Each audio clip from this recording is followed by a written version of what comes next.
मित्रांनो, Washington DC मध्ये 25 April रोजी व्हाईट हाऊस करस्पॉन्डन्स डिनर्स दरम्यान झालेल्या गोळीबाराच्या घटनेने संपूर्ण जगात खळबळ उडाली आहे। या थरारक घटनेनंतर सोशल मीडियावर एक व्हिडिओ तुफान व्हायरल होत आहे, ज्यामध्ये एक व्यक्ती सशस्त्र रक्षकाच्या पाहऱ्यातही अतिशय शांतपणे आपले जेवण करताना दिसत आहे।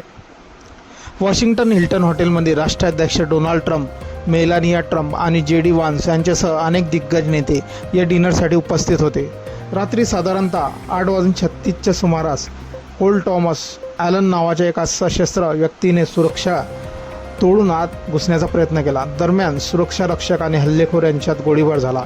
या घटनेमुळे हॉलमध्ये प्रचंड गोंधळ उडाला आणि शेकडो पाहुणे जीव वाचवण्यासाठी टेबल खाली लपले।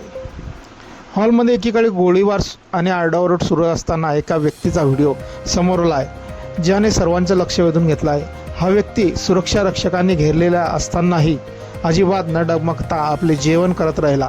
सोशल मीडियावर या व्हिडिओवर संमिश्र अशा प्रतिक्रिया उमटत आहेत।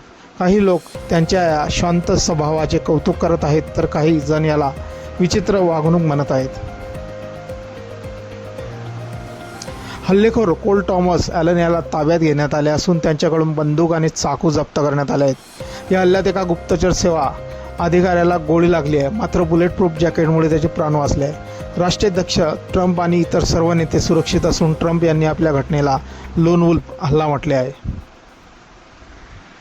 एवढा मोठा भयानक हल्ला होऊन तिथे गोळीबार चालू होता आणि राष्ट्राध्यक्ष स्वतः आपला जीव वाचवण्यासाठी धडपडत होते, पण अशा परिस्थितीतही हा माणूस तिथे आरामशीर जेवण करत होता। त्याचा हा व्हिडिओ सोशल मीडियावरती चांगलाच व्हायरल झालेला असून यावरती भरभरून अशा प्रतिक्रियाही येत आहेत। मित्रांनो, आपली काही प्रतिक्रिया असतील या व्हायरल व्हिडिओबद्दल आपण कमेंट बॉक्समध्ये देऊ शकता। व्हिडिओ आवडल्यास व्हिडिओला लाईक, जे मित्र चॅनलवरती नवीन असतील त्यांनी चॅनलला सबस्क्राईब करून घ्यायचा, व्हिडिओला शेअर करायचा। धन्यवाद।